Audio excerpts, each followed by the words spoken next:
Caroline Voaden. Thank you, Madam Deputy Speaker. I'd like to say that I also welcome the Government statement and the progress they're making on implementing recommendations from the J Review, and I am also deeply disappointed that the Conservatives have chosen to respond to the statement in this way and refuse to acknowledge any progress that the Government is making after years of inaction on their part. So, as the Minister knows, before being elected to this House, I was the Chief Executive of Devon Rape Crisis and Sexual Abuse Services, an organisation that supports victims of child sexual abuse. I know how vital these support services are to rebuilding the lives of those who have been shattered by abuse, helping them become adults who can live a more settled and fulfilling life. That organisation is dealing with a cut in funding of around a third and has already had to close its helpline. And I know many other similar organisations across the country are facing a similar cliff edge due to funding cuts, as well as pressures from things like inflation and national insurance increases.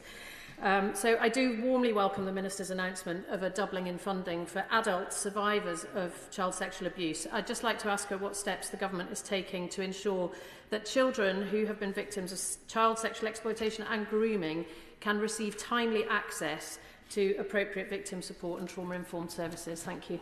I thank the Honourable Lady. Specifically to speak about victims of grooming, as I said in my statement, we are spreading, we will set out the commissioning for the new service for across England and Wales for the independent child trafficking guardians, and actually children who access through the national referral mechanism as trafficking victims, which lots of children who are groomed, British children who are groomed do, access through that system, will be able to access the support through that system.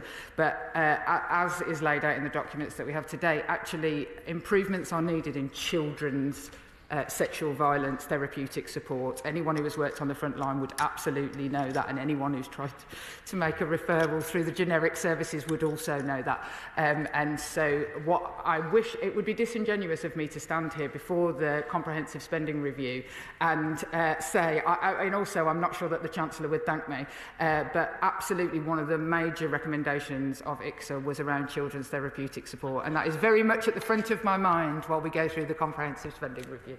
Final